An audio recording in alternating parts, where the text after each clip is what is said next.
방금 소개받은 남민호입니다. 예. 우리 이장관님 농담 듣다 본 생각하니까 제 친구 중에는 정모 씨가 있었어요. 그 친구는 교수가 됐는데 바로 정 교수가 되더라고요. 부교수도 아니고 조 교수도 아니고. 아, 부 씨하고 또 정 씨하고 또 그런 적에 갈리네요. 오늘 저를 이렇게 좋은 자리에 초대해 주셔서 너무 감사드리고요.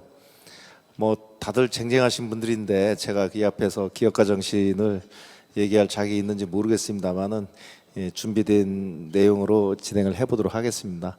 저는 이렇게 강연을 할 수 있는 내용이 제가 이제 30년 동안 사업해온 내용을 가지고 하는 게 제일 편하고 좋더라고요. 그리고 거기다 이제 제가 생각하는 기업가 정신이 뭔지 좀 붙여가지고 말씀드리는 게 제가 살아온 길이기 때문에 생각하는 거기 때문에 가장 솔직한 방법이라고 생각을 했습니다.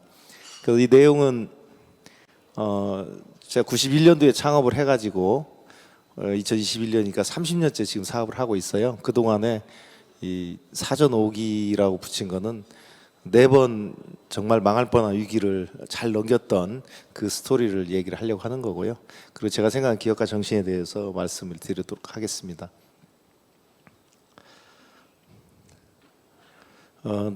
저는 그 대학을 졸업하고 바로 창업을 한 케이스는 아니었습니다. 대학 졸업한 뒤에 대기업인 대우자동차 연구소에 들어가서 한 6년 동안 열심히 일을 했었어요. 그리고 이제 내가 여기서 열심히 일을 하면 내 인생의 역전도 충분히 가능하겠거니 하고 열심히 일했는데 그게 잘 안 되더라고요. 그러니까 그때 당시에 이제 대학을 졸업하고 대부분 제 동료들은 석사, 박사를 해서 교수를 하는 게 꿈이었고 지금도 뭐 저희 동기들의 한 7, 80%가 교수를 하고 있어요. 그러니까 그게 이제 당연한 길이라고 생각을 했는데 학부 졸업하고 대기업에 가서 일하는 케이스는 그때 10%도 안 됐던 것 같아요. 우리 동기들 중에는. 근데 대기업에 가서 열심히 일하면 되지 않겠나 이렇게 생각을 했었는데 그게 쉽지 않다는 걸 많이 느꼈어요. 그리고 나중에 보니까 아직도 학사인 사람은 그때 서울대학교 기계공학과 38위 졸업생 중에는 제가 유일하더라고요. 그러니까 석사 박사를 다 하고 그 다음에 대기업에 먼저 갔던 애들도 거기서 이제 보내주는 석사 박사를 다 했더라고요. 근데 저는 이제 사업을 하느라고 공부할 시간이 없다 보니까 정말로 유일하게 제가 혼자 학사예요. 가방까지 굉장히 짧습니다. 대기업 6년을 하고 중소기업으로 이직해서 한 2년간 근무를 했었는데 중소기업이 뭐 더 힘들죠, 대기업보다.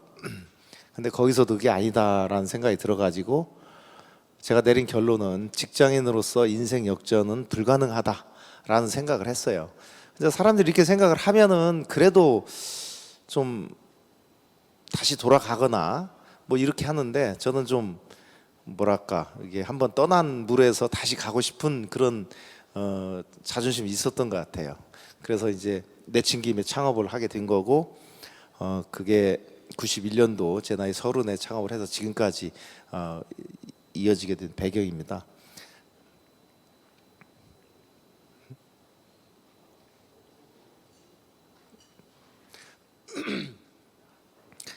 그러니까 제가 개인적으로 생각할 때는 그런 생각이 들었어요. 지금 청년들이 대기업이나 공무원을 하려고 하는데 저는 지금도 기회만 있다면 중소기업이든 창업이든 해라. 그것이 꼭 성공을 한다는 건 아니지만 인생의 경쟁력에 있어서는 가장 큰 도움이 될 거다라고 자신 있게 말씀을 드리는 게, 그러니까 대학 4년 하고 대기업 6년, 한 10년 정도 세월은 어떻게 보면 그 생활만 하는 분들은 그게 정상이라고 생각하지만 제가 이렇게 겪어보니까 사실 그 대기업, 그러니까 대학하고 대기업 그런데 만나는 사람들은 다 좋은 사람들이잖아요. 그리고 또 거기서 거기인 사람들이고 예측 가능한 행동을 하는 분들이잖아요. 중소기업에서 2년을 생활하면서 느낀 게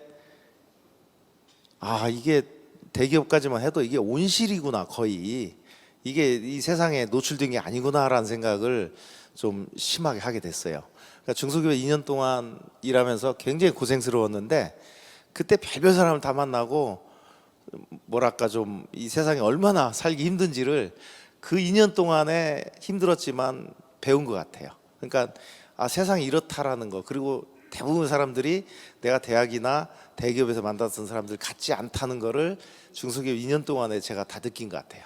물론 이제 창업을 하고 더 고생을 하면서 더 많은 종류의 사람 만나면서 세상을 더 잘 이해하게 되고 사람에 대해 더 잘 이해를 하게 됐지만 그래도 제 인생에서 가장 경쟁력 있게 나를 키워준 거는 창업했을 때고 중소기업했을 때라는 생각이 들더라고요. 그래서 지금도 젊은 청년들한테 꼭 좋은 데 가려고 하지 말고 기회가 주어지면 무조건 시작을 해라. 그러다 보면은 더 경쟁력이 생길 거다, 이런 참 조언을 많이 하게 됐는데요. 저는 그래서 91년도에 중소기업도 아니다 싶어가지고 그만두고 소프트웨어 수입업을 하는 조그만 회사를 창업을 했어요. 그때 당시에 창업이라는 것은 지금 창업 생태계는 굉장히 좋습니다. 투자도 뭐 활발하고 생태계도 잘 갖춰져 있고. 근데 그때 91년도만 해도 우리나라 산업 생태계라는 게 대기업들이 있고 대기업 납품하는 회사들이 있고 이렇게 정말 창업할 만한 거리가 거의 없었어요. 그러니까 뭐 할 수 있다는 게 우리나라에 없는 물건을 뭐 하이테크든 뭐든 우리나라 못 만드는 거를 수입을 해서 파는, 그때 말로 오파상이라고 그랬어요. 그게 사실은 가장 시작하기 쉬운 그런 창업이었습니다. 저도 그때 이제 실리콘밸리에 그 하이테크 소프트웨어를 리얼타임 OS라는 거였는데요. 그걸 수입을 해서 또 마침 그때 뭐 TDX하고 통신 장비들 개발할 때 이런 소프트웨어 툴이 많이 쓰였습니다. 그거를 팔고 기술 지원하고 용역하고 뭐 이런 걸로 이제 겨우 뭐 먹고 사는 사업이죠. 직원도 4명이, 저를 포함해 4명이었고 뭐 1년 매출 해봐야 뭐 몇 억 되지도 않았고, 지금 생각하면 그게 사업이었을까? 뭐 벤처라고 명명하게 해도 참 작은 그런 어떤 일이었고요. 근데 대신에 굉장히 어렵게 창업을 했기 때문에 97년 말에 IMF 위기를 맞을 때까지는 그 사업을 참 재밌게 했던 것 같아요. 작은 규모지만 아기자기하게 재밌게 할 수 있는. 그래서 지금도 저는 이제 그 중견기업으로 컸고 몇천억 매출을 하는 이제 그런 입장에서 스타트업들 강연하고 대학생들 강연하면은 이제 막 시작한 친구들이 저를 굉장히 많이 부러워해요. 나도 언제 저렇게 크나. 그럼 저는 항상 그 얘기 합니다. 사실은 사업하는 재미는 그 스타트업 해서 한 20명, 30명 될 때까지가 사실은 제일 재밌다. 그리고 내 사업 같다. 나처럼 이제 뭐 몇백억, 몇천억 매출하고 직원이 몇백 명 되면 더 이상 꼰대짓 못한다. 더 이상 오너가 아니다. 내 말 듣는 사람도 없고 어디 따라가 봐야 뭐 좋아하지도 않고, 뭐 그런 얘기를 하면서 사실은 사업한 재미는 처음 창업해서 그렇게 아기자기하게 불안해서 잠도 못 자고 이럴 때가 사업한 재미는 최고 좋은 거다. 그러니까 그때를 즐겨라. 뭐 이런 얘기를 많이 해요. 근데 이제 저도 어렵게 창업은 했지만 굉장히 조심스럽게 그 생존 경영을 했기 때문에 크게 고생을 하지는 않았어요. 그리고 2년 동안 벌어가지고 93년도에는 정식 법인을 설립을 했습니다. 그래서 지금 다산 네트워크스의 출발이 된 다산 기원을 그때 설립을 하고, 그때 제가 처음으로 다산 정여공 선생 호를 따서 다산이라는 상호를 쓰기 시작했고, 그 이후에 또 많은 기업들이 생겨난 걸로 알고 있습니다. 그래서 2023년 내후년이 저희 법인의 이제 30주년이 돼요. 그래서 이제 꿈이 하나 있다면 30주년 때까지는 매출 1조를 달성하자. 이제 그게 아직까지 제가 목표로 가지고 있는 건데요. 근데 좀 두고 봐야 할 것 같습니다.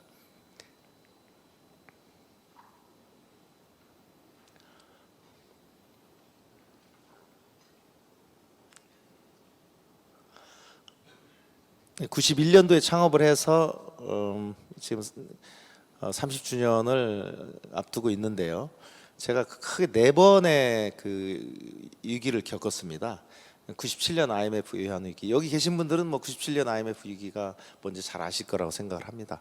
젊은 친구들은 잘 모르더라고요. 그런 일이 있었나 이렇게 생각을 하더라고요. 그다음에 이제 2000년에 이제 IT 버블, 2001년에 이제 IT 버블 분기가 일어나면서 굉장히 또 많은 기업들이 쓰러지고 힘들었죠. 그때 하고 2004년에는 사업 지속성 위기를 겪고 저는 이제 운 좋게 지멘스랑 글로벌 대기업의 투자를 받아가지고 살아남긴 했습니다만은 이때도 참 저한테는 굉장히 큰 위기였었습니다. 그리고 2008년에 글로벌 금융위기는 뭐 최근에 12년 전 일이니까 여러분도 생생하게 기억을 하실 거라고 봐요. 이 네 번의 위기 속에서 정말로 망할 뻔했어요. 저는 끝장이라고 생각을 했는데 어떻게 잘 극복을 하고 지금까지 이제 살아남게 돼가지고 뭐 이 자리에 서서 여러분들한테 경험을 공유를 할 수 있게 된 걸 저는 정말로 다행이라고 생각을 합니다. 97년 IMF 외환위기는 저한테는 정말 이 사업을 하는 데 있어서 큰 의미가 있는 해였던 것 같습니다. 91년도에 창업을 해서 한 7년 동안 아주 아기자기하게 사업을 재밌게 잘했어요. 그때까지 뭐 한 30명 직원이 되었고 매출도 한 50억 정도 됐으니까 먹고 살만했죠. 그리고 매해 저 이익을 내서 뭐 그때 집도 사고 직원들한테 인센티브도 주고 굉장히 재밌게 사업을 한 기억이 나요. 97년도 사업이 나쁘지 않았습니다. 굉장히 좋은 해였는데 이제 갑자기 이제 환율 급등이 일어나면서 시장에 패닉이 왔었죠. 그러니까 저 같은 경우에 왜 그게 더 심했냐면 외국에 있는 소프트웨어를 달러를 주고 수입을 했잖아요. 근데 이제 또 신용까지 좋아가지고 한 3개월, 6개월 뒤에 내가 송금을 하는 구조였어요. 그러니까 그냥 바로 외환을 주고 수입을 했더라면 이런 위기가 없었을 텐데 워낙 사업을 잘하고 신용이 좋으니까 그러니까 핑계는 있었죠. 내가 삼성이나 LG에다가 납품을 하면 원화로 받는데 그때는 주로 어음을 줬잖아요. 3개월 어음. 이제 그 핑계로 나도 송금을 이제 3개월이나 6개월 뒤에 하는 그런 시스템이었어요. 그러니까 지금 생각해 보면 굉장히 좋은 시스템이었는데 이런 위기가 오니까 거꾸로 이게 화가 되는 거예요. 그러니까 참 행 속에 불행이 있고 불행 속에 행운이 있다는 말이 정말 겪어보니까 맞는 얘기 같아요. 그때는 사업도 잘했고 결제 시스템도 잘 돼 있었고 근데 이런 일이 딱 벌어지니까 당시에 뭐 기억하시겠지만 1달러에 한 800원 정도 했었어요. 굉장히 워낙 강세였었죠. 지금 생각하면 지금 우리 1,100원, 1,200원 할 때 생각해도 이렇게 우리가 경제 실력이 좋은데도 환율이 1,100원, 1,200원 정상으로 생각하잖아요. 근데 그때 경제 체질에서 800원이라는 게 지금 생각해도 좀 무리했다는 생각이 들어요. 그때 YS 정권 때 뭐 OECD 가고 뭐 샴페인 터트리던 그런 시기였지 않습니까? 그 800원을 지키려고 하다가 아등바등 하다 이제 그 위안위기가 빠진 거 아닙니까? 800원이었는데 기억하시겠지만 한 몇 달 사이에 이게 뭐 1,000원 넘더니 1,500원, 1,600원 제 기억에 2,000원까지 타치하는 것까지 기억이 나요. 이게 송금을 해야겠는데 이 환율로 어떻게 송금이 안 되는 거예요. 아무리 생각해도 그거 뭐 잘해봐야 30% 40% 마진 남는 장사였는데 환율이 2배가 돼버리니까 그러니까 회사가 잘못된 것도 아니고 업황이 나쁜 것도 아니었어요. 저 같은 경우에 그날 또 뭐 몇백만 불씩 보낼 돈이 있었고 근데 그 환율로 보내면은 이제 회사는 접어야 되는 이제 그 지경이 된 거죠.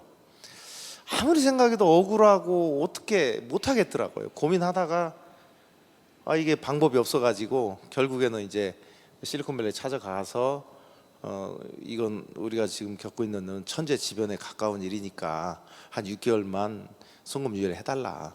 그때도 짧은 생각에 한 3개월, 6개월이면 이게 진정되지 않을까? 이렇게 생각을 했어요. 근데 제가 6개월 뒤에 그 빚을 갚을 때 보니까 한 1,300원 이 정도까지 내려왔지 뭐 다시 1,000원대까지 내려가지는 않았던 것 같아요.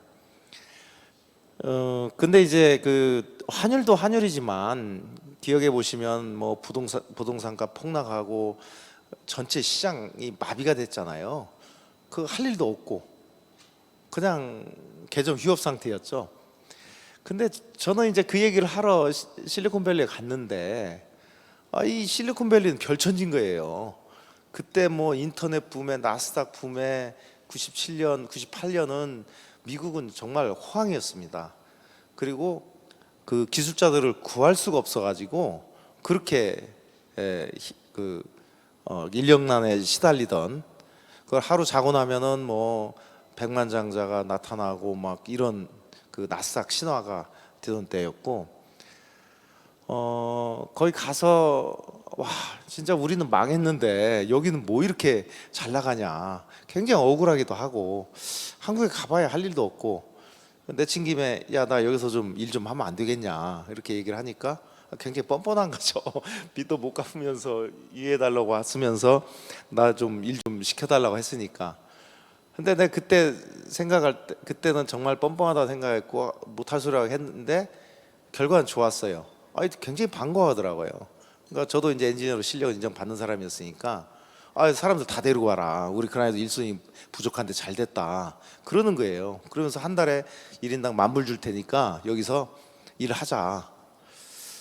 그때 제가 깨달은 게, 아무리 내 마음으로 미안하고 잘못됐고 할 얘기가 아니다 싶어도 할 얘기는 하고 살아야 한다는 생각을 했어요. 사람이 좀 뻔뻔하고 뭐 한번 야 이거 좀 해줘라 하고 그 원하는 게 있으면 일단은 그냥 질러봐야 한다는 생각을 그때 했어요. 왜 그러냐면 그건 내 생각이고 그 사람 입장에서는 내가 필요했던 거예요. 그래서 직원들 12명 데리고 실리콘밸리 가서 1년 동안 그러니까 한 달에 10,000불이면 얼마입니까? 12만 불 아닙니까? 그죠? 그걸 1년을 하면은 뭐 120만 불. 그걸로 빚은 거의 다 갚았어요. 그러니까 그런 막상 부딪히니까 그런 돌파구가 생기더라고요. 그리고 1년 만에 이제 되돌아오게 됐는데, 그때 제가 그런 위기가 없었으면 실리콘밸리에 가서 어떻게 현장에 있었으며 그 1년 동안 세상이 변하고 있구나, 이제 인터넷 시대가 되고 있구나. 그때 당시에는 야후가 굉장히 떴었죠. 기억하시겠지만 지금 뭐 구글 같은 그런 회사였죠. 이제 그걸 보면서 이제 1년 만에 한국으로 돌아와 가지고 이거 뭐 해서 먹고 사나, 이 소프트웨어 들여다가 파는 것도 이제 다 끝난 것 같고 인터넷 시대에 걸맞는 사업을 하자 해서 제가 딱 보니까 인터넷 서비스란 야후, 이베이 이런 게 있고, 그 다음에 그 장비를 파는 시스코가 있었어요. 지금 시스코는 어마무시한 대기업이지만 그때 98년에 시스코는 별로 그렇게 큰 회사가 아니었어요. 구글 같은 회사는 있지도 않을 거예요. 근데 보니까 제가 좀 마인드가 제조업자 마인드예요. 서비스업은 참 인연이 많이 있었는데 잘 안 됐는데 제조업은 뭐 다 잘 살렸던 것 같아요. 그러니까 언뜻 마음이 가는 게 인터넷 장비를 만들자라는 생각이 든 거예요. 그러니까 시스코 정도는 따라 할 수 있겠다 해가지고 국산 인터넷 장비를 돌아와서 개발을 하자. 그리고 그때 무슨 생각을 했냐면, 왜 그 서부 개척 시대에 그 골드러시 때 얘기가 있잖아요. 그때 금 캐가지고 부자 됐다는 사람 하나도 없고 그 꽃갱이 팔고 뭐 저 청바지 팔던 사람만 부자 됐다. 뭐 그런 얘기들이 생각나가지고, 그래 결국에는 인터넷 뭐 서비스업은 잘 모르겠고 장비 팔아가지고는 내가 할 자신 있다 해가지고 돌아와서 정말 그때까지는 생존 경영을 했었고 어떻게든 지키기 위한 사업을 하니까 확장도 못하고 투자받을 생각도 못하고 코스닥 상장 꿈도 못 꿨었는데 이제 생각이 확 바뀌었어요. 그러니까 미국에서 하루아침에 애들이 뭐 나스닥 가서 IPO에서 돈 버는 걸 보니까 나도 그럼 해보고 싶다는 생각이 들더라고요. 그래서 그때 KTIC 투자를 받아가지고 국산 인터넷 장비를 개발을 했고, 그 다음에 2000년에 상장을 했어요.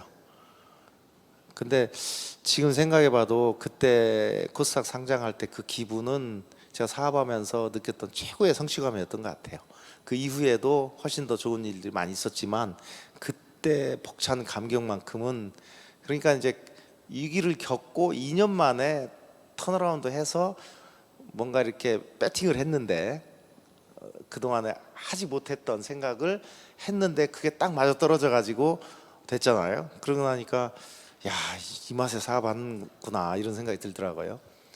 그래서 이제 그 97년 IMF 위기부터 시작된 이런 일들이 결국은 2000년에 국산 인터넷 장비 개발 업체로 변신을 하고, 그 좋은 결과를 코스닥 상장까지 하는 그걸 가져왔다고 생각을 합니다.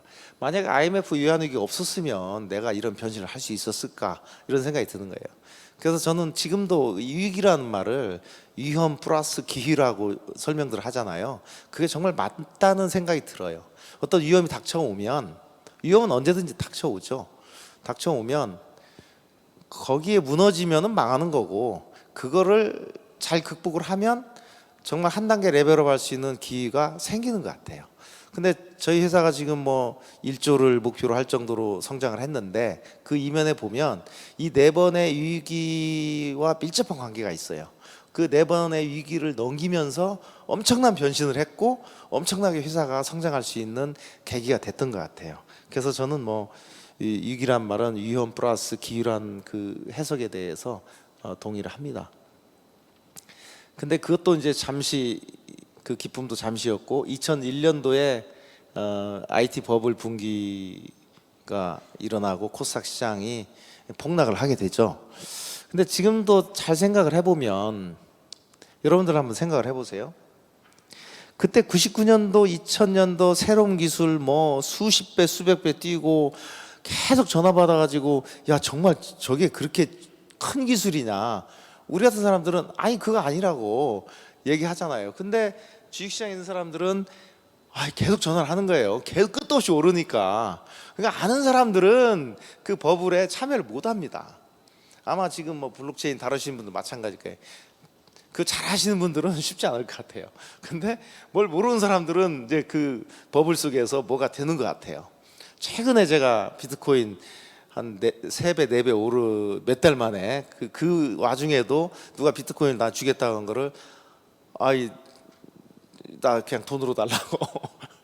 근데 그게 정말 몇 달 만에 세너 배가 됐더라고요. 그러니까 뭐 그런 일이 계속 벌어지는 것 같아요. 이게 뭐 사업도 그렇고 인생도 그렇고 꼭 뭘 잘 안다고 결과가 좋거나 그런 것 같지는 않아요. 뭐가 이게 맞는다고 되는 것 같지도 않아요. 그 참 알 수 없는 이런 행운들이라는 것이, 또 알 수 없는 또 불행이라는 것이 항상 이게 감춰져 있는 것 같습니다. 근데 지금도 주식시장이든 뭐든 버블이라고들 얘기하잖아요. 엄청난 유동성 가져온.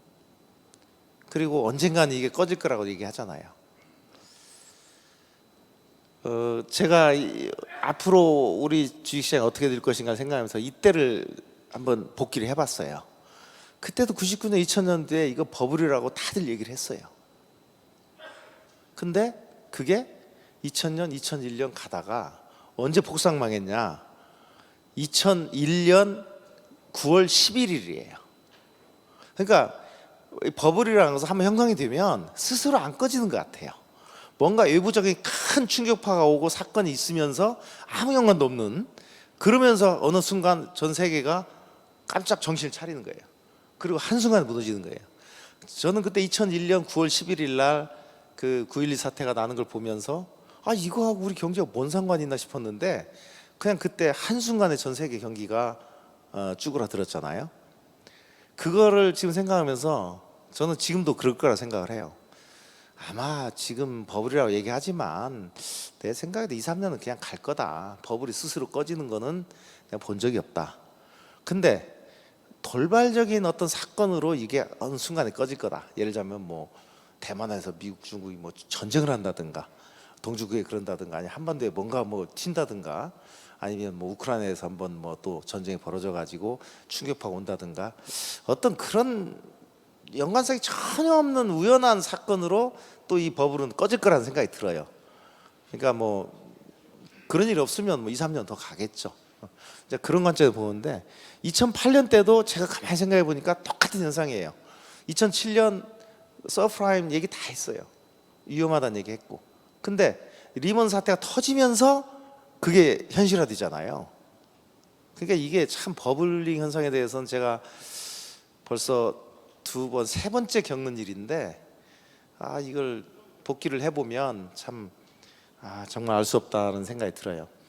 근데 2001년 9.11 사태가 나면서 코스닥 시장이 붕괴되고 주가 폭락하죠.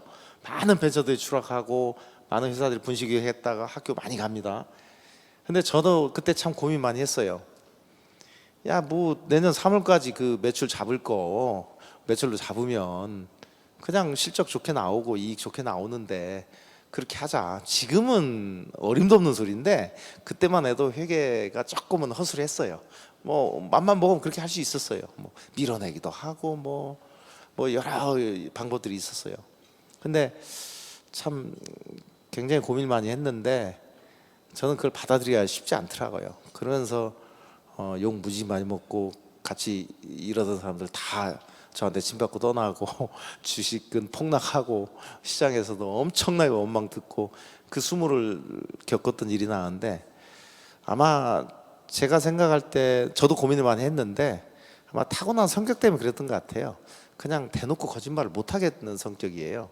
그러니까 뭐 그런 돌직구 성격 때문에 지금도 손해를 많이 보고 삽니다만 뭐 아닌 건 아닌 거지 않냐라는 아주 단순한 사고인데 어떻게 아닌 걸 기다고 얘기하냐 뭐 이런 거예요. 그걸 제가 받아들인 성격이 못 됐던 거예요. 그러다 보니까 이제 결과는 좋았습니다. 그렇게 되면서 저는 이제 이보 전전을 위한 정직한 일보 후퇴를 하자. 이 내 치부를 인정하고 받아들이자. 이제 그렇게 결심을 했던 것이 아마 그때 제가 살아남았던 굉장히 중요한 순간이었다는 생각이 들어요.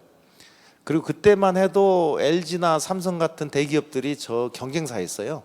근데 그때 힘들어지면서 대기업들이 전부 이 사업을 포기하고 결국 제가 살아남아 가지고 국내 통신 장비는 다산이 1등 기업으로 성장을 하게 된 계기가 됩니다. 그렇게 해서 잘 극복을 하고 그때는 이제 IPO 하고 한 1년 뒤의 일이니까 회사에 뭐 자금은 충분히 있어 가지고 그런 경영난은 없었습니다. 다만 이제 이런 그 주가의 문제였고 근데 2002년 3년 이제 계속 성장을 하다가 2004년쯤 가서는 쌓여가는 부실, 그 현금이 고갈되고 우린 R&D를 이제 1년에 몇백억씩 투자를 하니까 그러면 이제 장비값을 좀 제대로 받아야 되는데 그때 뭐 우리 KT 뭐 SK 많이 있지만 지금 많이 좋아졌어요. 이제 1년 연간 단가식으로 계약을 하니까. 근데 그때는 뭐 2, 3개월에 한 번씩 막 최저가 입찰을 했어요. 그러니까 그런 거 할 때마다 뭐 20% 30% 떨어지니까 도저히 어떻게 버틸 재간이었었습니다. 그것 때문에 제가 통신사 분들한테 동방선장위원 일할 때도 막 이 대기업 이 갑을 문제 이거는 최저가 문제는 정말 이게 우리나라에서 어떤 벤처도 살아남기 힘들다. 코스닥까지 갔지만 그래도 생존하기 힘든 구조다. 그 목소리 많이 높였다가 뭐 엄청 또 업보 쌓고 욕 먹고 뭐 그런 일이 많이 있었는데 저는 정말 심각한 문제였어요. 그러니까 도저히 그러니까 기술로는 뭐 1등 기업이고 누구도 못하는 거를 국산 개발해서 통신에 납품하는데 그 납품 단가가 이 생산 단가 정도지 R&D까지 할 수 있는 그런 게 안 되는 거예요 이게. 그러다 보니까 까먹고 유상증자하고 주가는 계속 하락하고. 그러니까 미국 같으면은 아마존이든 지금 쿠팡도 그렇고 뭐 적자나는 기업을 시총을 뭐 몇백 주씩 쳐주고 뭐 이익을 안 내도 뭐 몇 년 동안 그걸 유지해서 자금 조달이 되게 해주잖아요. 근데 불행하게도 우리나라 코스닥 시장은 그렇지 않습니다. 한두 번 유상증자 하면은 그냥 바로 꺾이는 거죠. 그러니까 자금 조달을 그렇게 잘 할 수 있는 여건은 아닌 것 같았어요. 근데 그래도 뭐 그런 혜택까지 받은 것만 해도 참 행운이긴 했지만 참 힘들었습니다. 그러니까 국내의 이런 그 사업 환경에서 정말 이렇게 뛰어난 기술로 좋은 제품 만들어서 팔았지만 그걸 가지고 R&D까지 할 수 있는 여력이 안 되더라는 거죠. 그래서 저는 지금도 우리나라가 선진국이 되려면 최저가 입찰 같은 관행은 없애야 된다 이런 생각을 해요. 실제 저희가 해외 나가서 해보면 최저가라는 개념이 없습니다. 가격 가지고 뭐 그러지는 않아요. 이 회사 제품이 우리 프로젝트에 적합한 거 아닌가만 보지 가격 가지고 그러진 관행은 없는 것 같아요. 그러니까 후진국일수록 정말 가격에 매달리는 것 같고 선진국일수록 가격은 뭐 2차적인 문제로 보는 것 같아요. 그래서 우리나라도 뭐 정부 예산도 있고 이런 그 입찰 관행도 있지만 최저가라는 관행에서 벗어나지 못하면 과연 우리나라가 선진국이 될 수 있을까? 그런 생각을 지금도 하고 있습니다. 그래서 그런 관행이 좀 없어졌으면 그 예산도 그냥 깎으려고 하지 말고 예산 있으면 충분히 쓰도록 하는 게 기업 생태계에 좋지 않은가 이런 생각을 많이 합니다. 그때 기분은 뭐랄까 그 침몰하는 배 선장 같은 기분, 정말 우울했어요. 어떻게 돌이킬 수 있는 방법이 없어요. 그러니까 코스닥 상장까지 했지만 이게 살아남을 수가 없는 거예요. 그러니까 서서히 침몰하는 배 선장 같은 기분 가지고 굉장히 우울하게 그때 사업을 했었습니다. 그리고 그때 우리가 만든 IPD스램이라는 인터넷 장비는 세계 최고의 기술이었어요. 그때까지만 ATM D스램을 썼는데 우리가 IPD스램으로 해서 그렇게 되면 가격이 뭐 한 두세 배 떨어집니다. 그렇게 해서 이제 KT 납품하고 SK 납품하고 뭐 그 덕분에 그 싼 장비, 싼 국산 IPD스램 장비 가지고 도배를 하는 바람에 지금도 뭐 우리나라가 초고속 인터넷 1등 국가라는 얘기를 하지 않습니까? 그것만큼은 제가 참 1등 공신이라고 생각을 하는데 그게 돈이 안 되는 거예요. 근데 그때 당시에 그 유럽의 통신 장비 1등이 지멘스라는 회사였는데 지금은 이제 그게 노키아로 넘어갔고 노키아가 통신 장비 회사죠. 근데 당시에는 지멘스 통신 장비 회사가 유럽 시장에서 가장 컸습니다. 그쪽에서 저한테 전화가 온 거예요. 아니 우리도 IPD스램으로 가야 한다고 생각하는데 우리는 아직 제품이 없는데 너네는 어떻게 벌써 사용을 하고 있더라. 그거 좀 같이 하자. 조인트 벤처를 만들자고 전화가 와요. 그런 생각을 해보니까 뭐 조인트 벤처 해서 유럽 시장 가면은 돈은 좀 벌 것 같은데 우리 회사가 망할 것 같아요. 그래서 역제안을 합니다. 1억 달러만 투자해주면 이 회사를 너한테 줄게. 난 이대주로 내려가고 그냥 전문 경영 할게. 그랬더니 이제 지멘스에서는 너무 좋은 제안이지 않습니까? 3개월 만에 사인하고 우리 대주주로 들어와요. 그리고 우리 장비를 유럽에 갖다 팔기 시작하니까 뭐 우리 회사는 이제 날개가 달린 거죠. 그래서 2005년 그 다음에 바로 매출 1,000억을 돌파하고, 그러니까 이 대목에서 참 저도 생각을 해보게 된 게 역시 벤처는 기술이고 창의적인 어떤 개발이지 시장은 아닌 것 같아요. 시장은 대기업이 다 갖고 있잖아요. 그러니까 어떤 기술 좋은 벤처를 대기업이 M&A 하는 거, 이게 굉장히 중요한 일인 것 같아요. 그렇게만 해주면은 정말 많은 벤처들이 빛을 볼 것 같아요. 여러분도 잘 아시겠지만 미국은 그래요. 엑시 시장의 80~90%는 M&A 시장입니다. 끝까지 IPO까지 가는 거, 지금 쿠팡처럼 그런 케이스는 10%~20%밖에 안 돼요. 그만큼 끝까지 성장하기 쉽지 않다는 얘기죠. 그리고 이제 그런 M&A 모델이 사실은 벤처하고 대기업의 생태계에서 굉장히 좋은 모델이라는 거죠. 근데 여전히 우리나라의 M&A 시장 환경은 척박하고 열악하죠. 우리나라 대기업들이 벤처 뭐 몇조 원 주고 몇십조 주고 샀다는 일 들어본 적 없잖아요. 그러니까 그런 것들이 지금도 참 아쉽습니다. 뭐 페이스북 같은 데는 인스타그램 살 때 뭐 몇 조씩 주고 사잖아요. 그 10명 20명밖에 안 되는데 그런 사례들이 좀 우리나라에도 있으면 우리나라 벤처들이 훨씬 더 잘 성장하지 않을까 이런 생각이 들기도 합니다. 그리고 마지막 네 번째가 2008년 글로벌 금융위기 때인데요. 저는 이제 그때 3년 계약을 하고 이제 은퇴하는 걸로 스케줄이 잡혀 있었어요. 근데 참 운명이 그렇게 되지 않으려다 보니까 그때 지멘스가 노키아한테 통신장비 사업부가 넘어가고 NSN이라는 회사가 만들어졌죠. 노키아 지멘스 네트워크스라는 새 회사가 만들어지고 경영권은 노키아 가져가고, 그때 당시 노키아는 휴대폰도 잘 나가고 정말 잘 나가던 때죠. 통신장비까지 진출한 겁니다, 노키아가. 그랬다가 그 노키아가 휴대폰 망하니까 통신장비로 다시 살아난 거예요. 지금 뭐 노키아가 망했다고 생각하는데 그렇지 않아요. 지금 뭐 5G든 뭐든 통신장비에서는 1등 기업이 스웨덴의 에릭슨, 핀란드의 노키아, 그 다음에 중국의 화웨이, 이게 3대 통신장비 기업입니다. 지금 노키아는 잘하고 있습니다. 그 노키아가 바로 그때 이제 우리 회사 포함해서 지멘스 네트워크 사업부를 인수를 했던 거죠. 이제 그러고 난 뒤에 이제 노키아는 딱 해보더니 아, 이 회사는 이 대기업이 할 일 같지 않고 남면 네가 해야 할 것 같다 하면서 다시 바이아웃을 하라고 저한테 제안하더라고요. 아주 좋은 조건으로. 근데 저는 아, 이제 내 인생이 드디어 빚 다 갚고 흑자가 됐고 흑자 인생이 됐고 뭐 비록 뭐 100몇십억밖에 안 되지만 이걸 가지고 난 제 인생 살려고 다행이다. 그동안에 그 수없이 많은 벤처 선배들이 저 망해간 거 생각하면 다행이다 생각하고 인생 딱 정리하는 시점인데 이런 제안이 갑자기 들어오니까 고민을 많이 했습니다.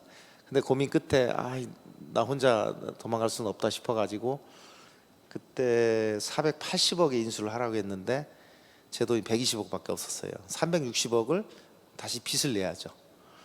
그래서 이제 빚내 가지고 인수를 했는데, 그러니까 여러분들이 착각하는 게 저를 포함해서 창업가들이 뭐 시총이 뭐 몇 조, 몇 천억이니까 부자라고 생각하잖아요. 사실은 그 속빈 강정이에요. 빚이 훨씬 더 많아요. 왜냐하면 주식을 팔 일이 한 번도 없었으니까 빚만 쌓여 있습니다. 그러다 이제 회사 망하면 그냥 한 번에 가는 거예요. 그러니까 뭐 벤처 사업가, 창업가들이 뭐 현금이 많은, 돈이 많은 사람이라고 오해 안 하셨으면 좋겠어요. 저도 뭐 여전히 빚이 많이 있습니다. 그러니까 이제 다시 인수를 하려면은 360억을 또 빚을 내야 하잖아요. 근데 어떻게 잘 내가지고 인수를 했는데 그게 정말 운이 없게도 2008년 8월이었어요. 그리고 9월 달에 일본 사태 터지지 않습니까? 한 달 뒤에. 아, 그때는 정말 아득했어요. 경영권채 인수를 했는데 2008년 금융위기로 매출이 급감하고 환율은 또 폭등하고 그때 보니까 그 회사는 굉장히 좋은 회사였어요. 현금도 한 500억 있고 뭐 매출도 뭐 1,몇백억씩 하던 좋은 회사였기 때문에 좋은 회사를 싸게 잘 샀다고는 생각했는데 금융위기가 터져버리니까 계산해 보니까 한 달에 30억씩 까먹는 거예요. 그러니까 아무리 좋은 회사지만 1년 동안 30억을 계속 까먹으면 이 회사 망하겠다는 생각이 드는 거예요. 그래서 정말 앞이 캄캄했는데 그때 뭐 구조조정하고 6개월씩 유급 휴가 내보내고 체질 개선하고 위기를 어떻게 잘 극복을 했습니다. 그러고 나서 이제 또 다행히 일본 시장을 성공적으로 개최해서 그때 소프트뱅크가 통신업에 진출해가지고 손정희 회장이 부활하던 때였어요. 지금 손정희 회장님 잘 나가시니까 과거를 모르시는 분들은 손정희 처음부터 사업 잘했다고 생각하는데요. 아니 그렇지 않습니다. 그때 거의 망했었어요. 브로드밴드에 투자했다가. 근데 그 모바일 회사 인수해서 재기를 한 거죠. 그때 어떻게 우리하고 선이 잘 닿아가지고 그 모바일 그 장비를 저희가 납품을 하면서 저희도 성장을 했고 그게 2010년도였는데 그때 처음으로 우리가 매출 2천억 돌파하고 이익도 250억 이상 나는 그런 쾌거를 이루게 됐죠. 그래서 이제 일본 시장을 출발로 이제 글로벌 시장을 개척해 나가면서 이제 회사를 다시 성장을 하게 됩니다. 근데 그때 이제 2010년이 딱 되니까 뭐 회사의 현금도 한 1,000억 정도 되고 뭐 매출도 뭐 2천억 넘고 이익도 100억, 200억 나는 좋은 회사가 되니까 이제 좀 한숨이 돌리지 않습니까? 그러면서 한번 제 사업에 대해서 처음으로 복기를 해봤어요. 지금까지는 그냥 그거 해야 되니까 하고 최선을 다하고 열심히 하고 그러다 보니까 뭐 사업이 되고 안 되고 그러니까 3, 4년에 한 번씩 이런 망할 위기가 오는 거예요. 그리고 어떻게 맷집이 좋아서 극복은 잘 해왔는데 또 그때 생각을 해보니까 또 3, 4년 뒤에 또 이런 위기가 오는 건가? 막 이런 생각이 드는 거예요. 내가 도대체 뭘 어떻게 잘못했을까? 사업을 어떻게 했길래 97년에 망할 뻔해, 2001년에 망할 뻔해, 2004년에 망할 뻔해, 2008년에 망할 뻔해. 정확히 3년에 한 번씩 오잖아요. 2010년에 앉아 생각하는데 계산을 해보니까 한 뭐 우리 회사는 지금 상태에서는 망할 일이 없을 것 같아요. 단련도 돼 있고. 근데 그때 여러분들 기억하시겠지만 2012년에 지구 멸망설이 있었잖아요. 그 생각이 들더라고요. 진짜 지구가 망하나? 그래서 우리 회사도 망하나? 이런 생각이 드는 거예요. 왜 2010이라는 영화도 나왔었잖아요. 그런 뭐 노이로제까지 제가 걸려가지고 한번 이런 좀 이렇게까지 위기 없이 조금 편하게 사업할 방법이 없을까? 그때 정말 진지하게 고민을 한 거예요. 내가 왜 이런 인터넷 장비를 하고 IT를 했고 왜 B2B를 했고 그건 제가 생각해 보니까 제 선택이 아니었어요. 어떻게 첫 한 줄 끼다 보니까 계속 잘 끼다 보니 여기까지 온 거예요.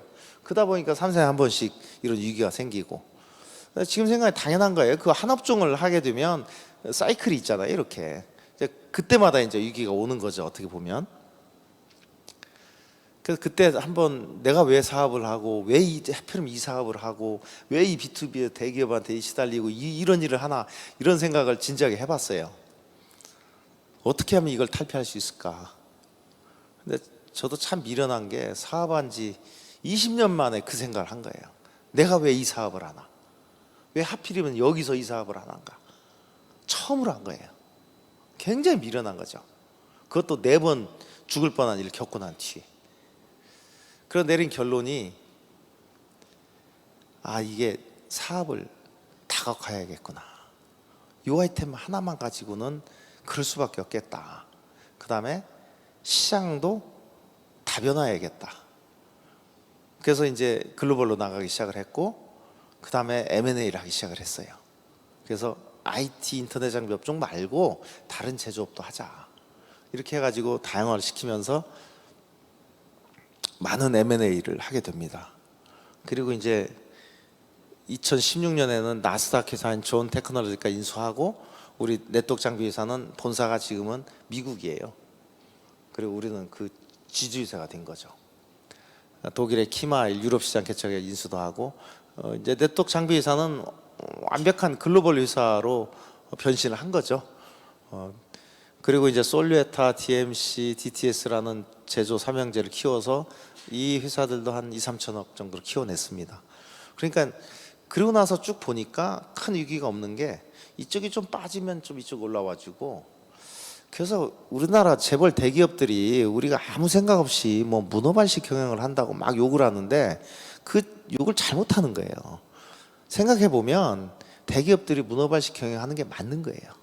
한국처럼 이런 척박한 환경에서는 문어발식 경영을 해야 생존에 유리한 겁니다. 그게. 저도 그때 깨달았어요. 그냥 따라서 아무 생각 욕만 하다 보니까 그건 나쁜 거야, 이렇게만 생각했다가 이게 그게 아니구나, 그런 생각을 하게 되더라고요. 그래서 이제 다변화 다각화를 통해서 그 이후로는 뭐 그런 큰 위기를 겪지 않았으니까 그 생각이 맞았던 것 같아요. 그래서 지금은 뭐 B2C도 벌리고 서비스업도 벌리고 굉장히 다양하게 다산 벤처스라는 회사를 만들어서 한 10여 개 회사를 또 성장을 시키고 있습니다. 그래서 그러니까 뭐 연관 산업을 해야 한다란 말도 맞지만, 저는 생각이 좀 다른 게, 전혀 엉뚱한 사업, B2B 하던 사람도 B2C도 해보고, B2C 하는 사람이 B2B도 하고, 서비스도 하고, 제조업도 하고, 이렇게 해보는 게 좋은 것 같아요. 그러면서 그거를 계열화 시킬 수 있으면 하는 게 훨씬 더 생존에 유리한 것 같아요. 근데 이제 물론 이제 답은 없는데요. 예를 들자면은 그 스타트업 시절에는 선택과 집중을 해야죠. 근데 우리처럼 중견기업이 되면 좀 더 안전한 경영을 하려면 다각화를 하는 게 맞는 것 같아요. 선택과 집중이 아니고 그때는. 그 다음에 재결치가 항상 하는 것처럼 대기업, GE 같은 대기업이 되면 정말 선택과 집중을 해야죠. 다시. 그러니까 1등 기업 아닌 건 다 팔아라. 근데 재결치 말대로 내가 기업을 했으면 저는 할 게 없죠. 내가 뭐 1등 하는 게 아무것도 없는데. 그러니까 기업의 사이즈에 단계에 따라서 이 경영의 그 바이블도 달라지는 것 같아요. 그러니까 뭐 대기업 하는 사람이 뭐 이렇더라 그 따라하는 것도 바보인 것 같고, 저 같은 사람이 막 이거 떠는 게 그 말이 맞다고 따라하는 것도 바보인 것 같고, 그러니까 스타트업이 뭐 다른 걸 또 벤치마킹 하는 거 말이 안 되는 것 같고, 그때그때 다른 것 같아요. 거기서 정답을 찾는 능력을 가진 사람이 사업가로 성공하는 것 같다라는 생각이 듭니다. 그러니까 이게 결과론적인 얘기가 아니고 현재 진행형이기 때문에 어려운 것 같아요.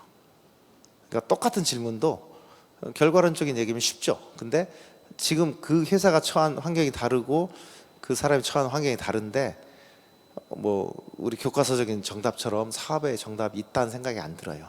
그때그때 다른 것 같습니다. 그리고 그거를 제대로 선택을 하고 결정하는 사람들이 살아남는 것 같아요. 저는 그런 생각이 들더라고요. 그래서 저는 이런 4번의 위기를 겪으면서 항상 최선을 다하자, 현실을 직시하고 정직이 최선의 정책이다, 사심 없이 모두 던지는 자세로 사업을 하자, 그리고 변화와 대세에 순응하는 유연성, 그 4번의 위기를 겪으면서 제가 뽑아냈던 그 교훈들인데요. 이거 뭐 어려운 얘기가 없잖아요. 굉장히 쉬운 얘기들이잖아요. 근데 이게 내일이었을 때 내가 정말 그렇게 할 수 있겠느냐, 이게 문제인 것 같아요. 그러니까 아는 게 중요한 게 아니라 내가 아는 거를 실천하는 게 더 중요하다는 생각이 들어요. 그래서 뭐 가방끈이 꼭 길 필요 없고 많이 할 필요는 없는 것 같아요. 문제는 실행력인 것 같아요. 그래서 뭐 공부를 많이 하기보다는 실행력을 높이는 것이 중요하지 않나, 그런 생각이 듭니다. 제가 이제 이런 생각을 또 하게 됐던 거는 마인하고 손정희 씨가 이렇게 강연을 하고 그 자리에 제가 있었어요. 막 주고받고 질문하는데 그런 얘기를 하더라고요. 당신 같으면 누구한테 투자하겠냐. 한 사람은 아이디어가 좋고 한 사람은 아이디어는 별론데 실행력이 있는 사람이다. 당신 누구한테 투자할 거냐. 그 두 분 다 실행력을 얘기하더라고요. 그러니까 아이디어는 얼마든지 바뀔 수 있다는 거예요. 맞을 수도 있고 안 맞을 수도 있고 변화한다는 거죠. 근데 진짜 중요한 건 내가 투자할 사람은 실행력이 뛰어난 사람이다, 이 얘기를 두 분이 막 공감을 하고 얘기를 하더라고요. 근데 저는 그 말이 참 옳은 얘기라는 생각이 듭니다. 그래서 뭐 이런 키워드가 중요한 게 아니고 내가 정말 그런 일을 겪게 됐을 때 내가 정말 정직할 수 있겠느냐. 남의 얘기는 쉬워요. 그리고 제 얘기 듣는 걸 여러분들이 뭐 그럴 것 같다라고 생각이 들지만 막상 여러분이 닥쳤을 때 내가 그렇게 할 수 있겠느냐, 그건 또 별개의 문제 같아요. 자, 여기까지가 제가 30년 동안 기업하면서 겪었던 얘기를 여러분들한테 말씀드린 거고요. 그러면서 제가 생각하는 기업가 정신이란 게 뭘까, 이걸 좀 정리를 해봤습니다. 기업가 정신은 여러분 잘 아시겠지만 조지프 슌페터가 처음에 얘기한 겁니다. 그리고 피터 드러커가 이 기업가 정신은 이런 기업가한테만 필요한 게 아니라 공공 부분에서도 굉장히 필요한 중요한 키워드라는 걸 얘기를 했었고요.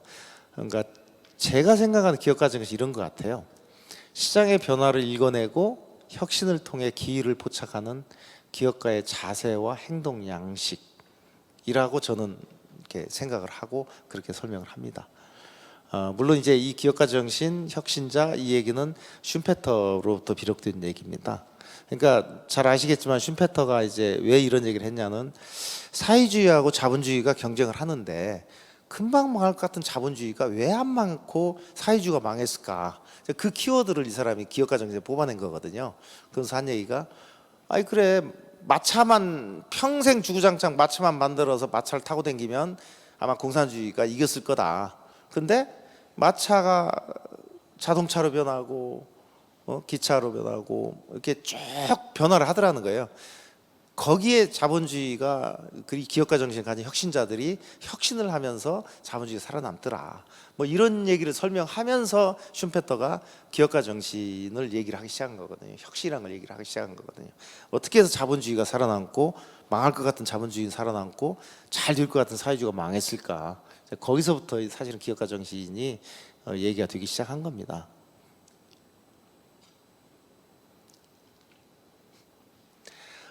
저는 이 기업가 정신의 3요소를 이렇게 생각을 합니다. 어떤 문제 해결을 위한 혁신 의지, 그리고 실패의 두려움을 극복한 도전 정신, 새로운 가치를 만드는 창조 정신. 그러니까 혁신, 도전, 창조, 이 세 가지가 기업가 정신을 이루는 3요소가 아닐까, 이렇게 생각을 합니다. 도대체 그러면 혁신이 뭐냐? 저는 이 혁신의 아이콘으로 아이폰을 만들어낸 애플의 스티브 잡스를 예로 들고 싶습니다. 이분이 얘기하는 혁신이라는 것은 리더와 추종자를 구분하는 잣대가 바로 혁신이다. 그러니까 당신이 혁신을 하면 당신 리더가 되는 거고, 그런 혁신이 없으면 추종자가 될 수밖에 없다, 이런 얘기를 했거든요. 그래서 스테이 헝그리, 스테이 풀리시, 이게 참 굉장히 유명한 스티브 잡스 얘기죠. 그리고 저는 도전 정신의 화신으로는 우리 현대그룹을 일군 그 정주영 씨를 예를 들고 싶어요. 이분이 그런 얘기를 했잖아요. 가장 좋아하는 어록 중에 얘기가, 시련은 있어도 실패는 없다. 포기하지 않으니까 실패 안 하는 거죠. 정말 대단한 도전 정신이라고 제가 생각합니다. 그리고 이제 그 결과로 게임 체인저가 나타나고 새로운 걸 창조를 하게 되죠. 구글이나 페이스북이나 테슬라 같은 이런 이제 새로운 어떤 생태계를 만들어내는 게임 체인저가 나타나게 되는 겁니다. 근데 이렇게 중요한 기업가 정신의 현주소를 보면 한중일 삼국 중에서 한국이 제일 열악합니다. 창업에 대한 부정적인 인식, 그 다음에 창업을 하겠다고 어렵게 결심을 해도 그걸 만류하는 가족들, 그 다음에 직업 선호도를 보면 공무원, 교사, 교수, 의사, 그 다음에 사업가예요. 이게 우리 사회의 현주소입니다. 물론 거기에 맞는 그럴만 이유가 있죠. 우리 다 알고 있고, 어떤 실패에 대한 두려움, 그리고 실패해서 신불자가 돼서 정말 살아가기 힘든 이런 척박한 그 창업 생태계, 물론 그런 것들이 요즘 많이 좋아지긴 했습니다만은 여전히 이런 의식이 지배를 하고 있다고 생각을 하죠. 그러다 보니까 이제 청년 실업 문제는 청년 백수 100만 명 시대, 제가 뭐 청년위원장하고 통계 짤 때만 해도 이랬는데 지금은 200만 시대로 들어선 것 같아요. 그 이후로도 계속 악화돼 가지고 우리 사회가 뭔가 해결책을 내놓아야 되는데, 대표적으로 이 청년 실업 문제하고 그 출산율 문제, 이 두 개는 우리 사회가 정말 이렇게 무능할 수 있는가라는 생각이 들 정도로 지난 10여 년 동안에 정말 이 문제를 해결을 못하고 있는 것 같아요. 저는 정말 이 문제만큼은 해결을 해야 한다고 생각을 합니다. 그리고 이제 뭐 일자리위원회도 만들고 일자리에 대해서 다들 얘기를 하는데 그분들이 얼마나 알고 있을지 저는 정말 모르겠어요. 사실 그 일자리 수를 대부분을 차지하는 거는 중소기업이고 창업기업들입니다. 그러니까 그 많은 청년들이 가고자 하는 대기업, 공무원 일자리 수 몇 개 안 돼요. 그리고 우리 같은 중견기업만 해도 일자리 수를 계속 줄여가죠. 그래야 생산성이 올라가니까. 그러니까 새로운 창업기업이나 신사업이 시작되지 않으면 일자리 수는 절대 늘어나지 않습니다. 이런 기본적인 통계에 대해서 정말 인지하고 있는 사람들이 그렇게 많지 않다고 생각을 해요. 그러니까 대기업하고 일자리 수는 아무 관계가 없습니다. 일자리 창출하고는. 그거는 오히려 중소기업, 그 창업기업에 관련된 얘기지. 그러니까 이런 그 주요 대기업 일자리 증감 통계만 봐도요 계속 감소합니다. 그 신규 채용 계획은 계속 줄어들고, 최근에는 대기업들이 신규 채용을 안 합니다. 그러니까 공채라는 거. 옛날에는 대학 졸업하면은 뭐 삼성에서 10,000명, 어디서 5,000명 해가지고 쫙 나오잖아요. 그걸로 청년 일자리가 좀 숨통이 트였는데, 지금은 아예 공채를 포기한 대기업도 많습니다. 그냥 경력직만 뽑아가는 거예요. 이게 더 일을 어렵게 만드는 거거든요. 그러면 첫 직장을 얻지를 못하는 거예요. 그 청년들이. 이런 거를 저는 방치를 하는 게 정말 이해가 안 가요. 사실 대기업 협조를 하소연을 하고 하든 협조를 얻어서라도 공채만큼은 유지해달라고 얘기를 해야 하는 거거든요. 그리고 거기서 첫 직장 가진 애들이 뭐 3년 뒤에 나가든 2년 뒤에 나가든 다시 경력직으로 갈 수 있게 만들어줘야 되는데, 지금은 뭐 이런 거 신경 쓰는 사람 아무도 없는 것 같아요. 그러다 보니까 지금 대기업들은 여러분 잘 보시면 아시겠지만 경력직 필요할 때만 뽑지 공채라는 게 점점 줄어들고 있습니다. 그러면 대학 졸업자들이 갈 데가 없는 거예요. 거기서 흡수해 주지 않으니까. 독일 막스 플랑크 연구소에서 발표한 얘기인데요. 국민소득 2만 불까지 성장은 생산요소 투입으로 가능하나 그 이상의 성장을 위해서는 기업가정 확산과 창업이 관건이다. 그러니까 2만 불까지 개발도상국이 갈 때는 공장을 많이 짓고 요소 투입을 해서 자본 투입에 의해서 성장이 될 수 있다는 얘기예요.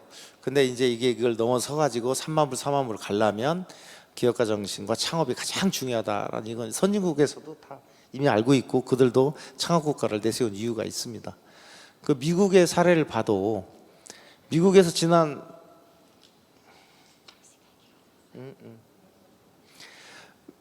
30년 동안 매년 300만 개 일자리가 만들어졌는데 그거는 대기업 일자리가 아니고 창업기업에 의해서 만들어졌다는 얘기입니다.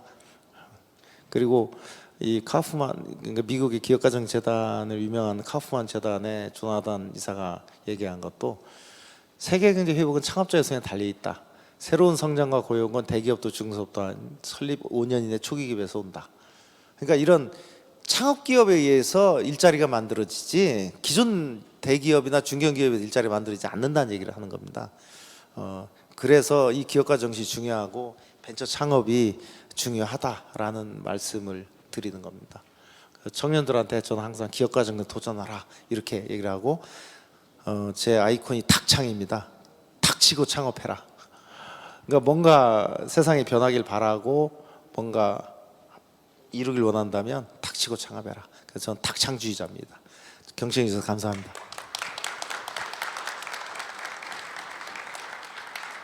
질문 있을지 모르겠어요. 질문. 예. 열강을 해주신 우리 남민우 사장님께 다시 한번 박수 한번 쳐주세요.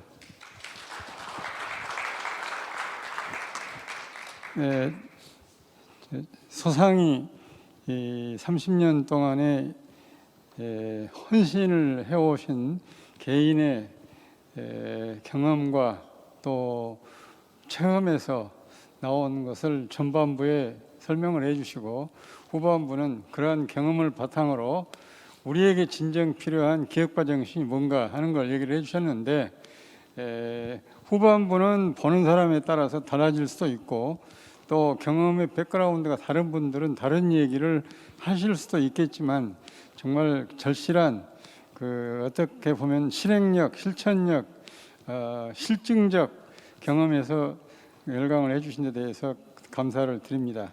시간이 많이 갔어요.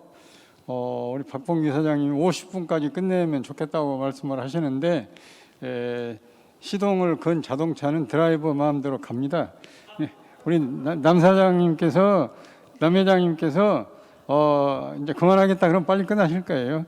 자, 그럼에도 불구하고 들으러만 온 건 아닙니다. 질문을 짧고 핵심 중심으로 해주시면 성실하게 답변 드리도록 분위기 진작하겠습니다. 질문하실 분?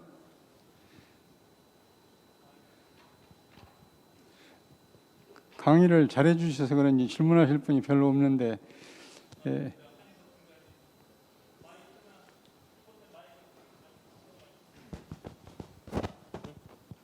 제가 플로어에서 진행할게요.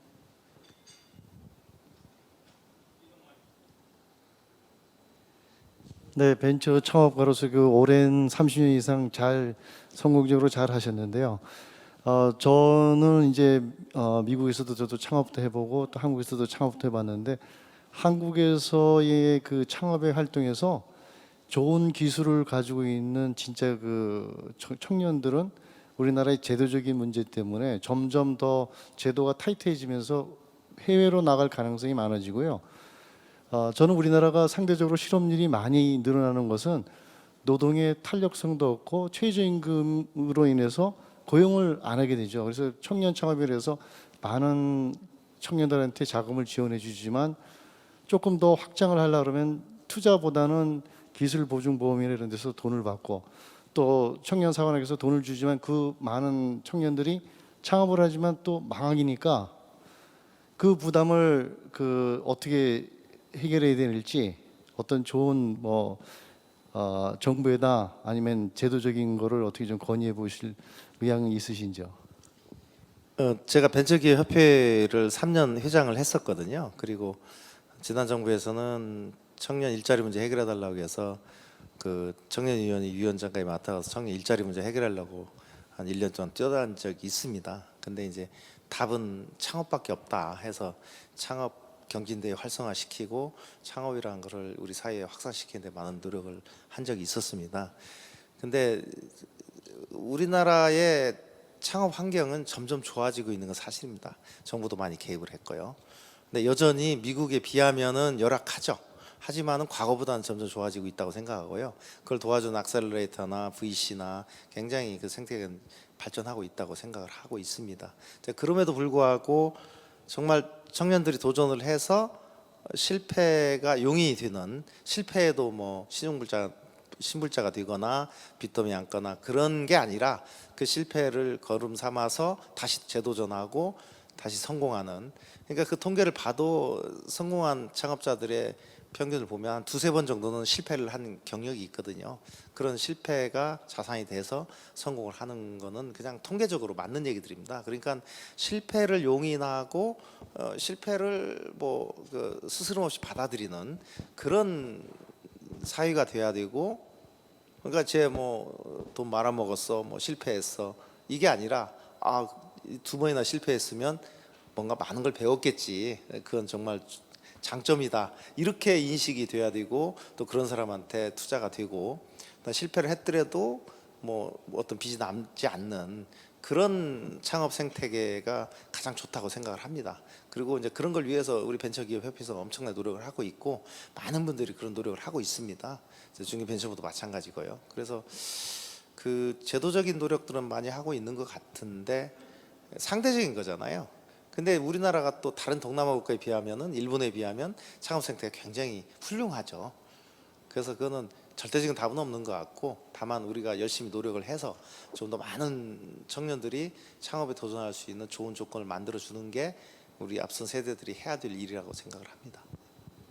더 질문하실 분, 이쪽에 많이 젊은 분들이 계시는데 질문 없으십니까? 네, 회장님 말씀 잘 들었습니다. 저는 블록체인 회사를 포함해서 여러 개의 회사를 창업을 하고, 그 회사가 이제 커가는 그 엑셀러레이팅을 주로 하고 있기 때문에 여태까지 한 7개, 8개 정도 회사를 법인을 만들고 팀을 꾸려놓고 다시 빠져나오고 그런 과정을 계속 겪고 있거든요.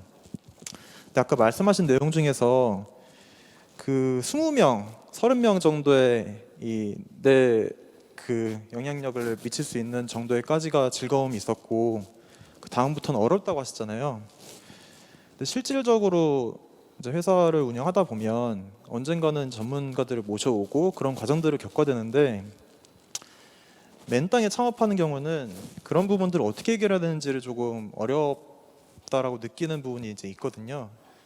그래서 그 그 시스템을 만들어서 점점 조직화 시키는 부분들에 대한 그 체제를 변화하는 시점, 그때 어떠한 생각으로 하시는지 궁금합니다. 그 초기 기업일 때가 그래도 사업한 재미가 제일 좋다. 창업가가 혼자 북치고 장구치고 다 하잖아요. 영업도 하고 개발도 하고.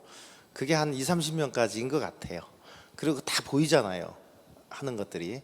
그리고 자기가 다 결정을 하고. 그러니까 그때 이제 딜레마가 고민하시는 것처럼 이 일을 좀 해줄 사람을 찾았으면 좋겠는데 그런 사람이 없죠. 그럴 때마다 이제 그런 고민을 얘기할 때는 제가 충고하는 거는, 아니 지금 당신이 혼자 일 다 하고 있는데 내 일을 한 반만이라도 해줄 수 있는 사람 있으면 그 사람은 정말 좋은 사람이니까 무조건 맡겨라. 그러니까 그 사람이 내 일을 가져가서 반밖에 못하는 게 중요한 게 아니라 내가 그 일을 놓고 시간을 벌었다는 것이 훨씬 소중한 가치다, 그런 얘기를 하거든요. 그러면은 처음에는 50%도 못하지만 그 친구가 2년 3년 하다 보면 나보다 더 잘하게 되는 거거든요. 엠파워먼트 문제가, 그러니까 그렇잖아요.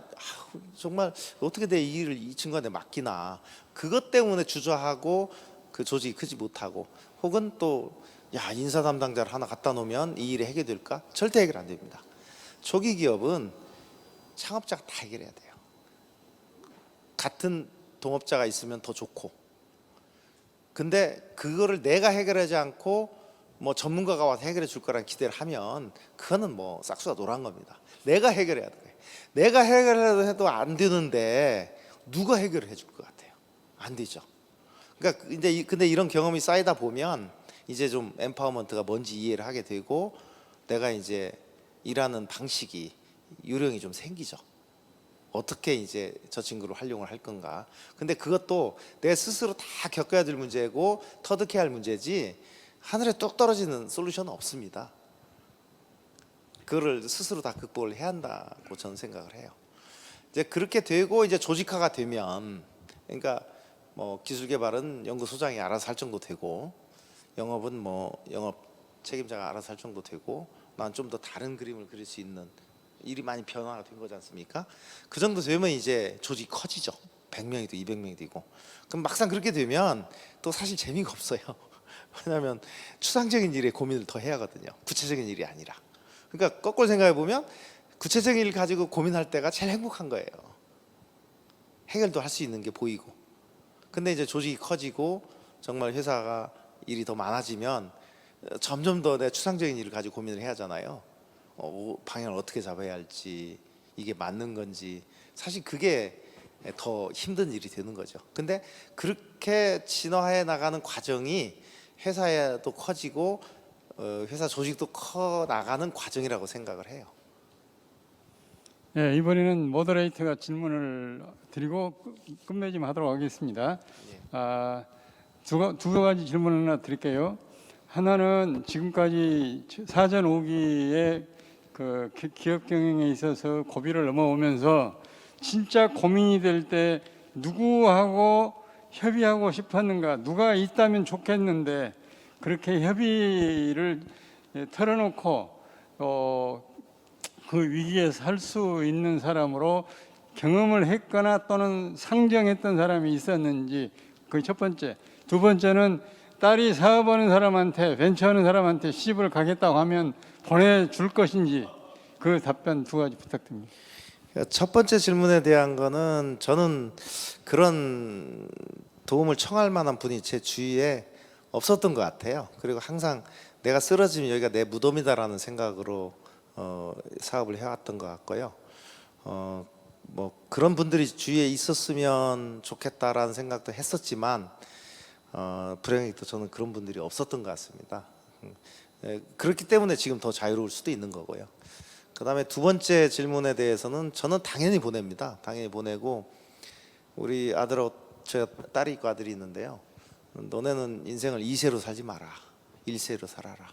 제가 2, 3세대로 좀 어울려 봤거든요. 그분들이 참 트라우마들이 많이 있더라고요. 그래서 이건 참 엄청난, 그러니까 그 성공한 부모를 모시고 사는 자녀들은 정말 불행한 인생이구나라는 생각이 들었어요. 그래서 저는 너네는 2세로 살지 마, 1세로 살아라고 이미 선언을 했고요. 그래서 우리 아들은 벌써 2번 말아먹고 3번째 지금 도전하고 있습니다.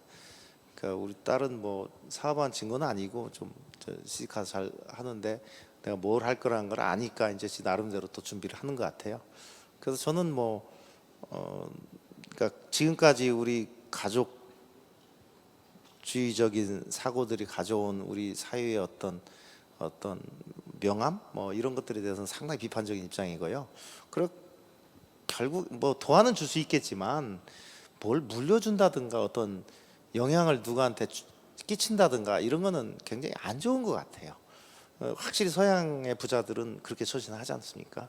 그러니까 우리 사회도 조금 더 지나면 이런 경험이 또 쌓이다 보면 우리도 뭐 지금 서양의 부자들이 하는 것처럼 변할 거라고 저도 생각을 합니다. 결국 시간의 문제지 결국 다 깨닫게 되잖아요.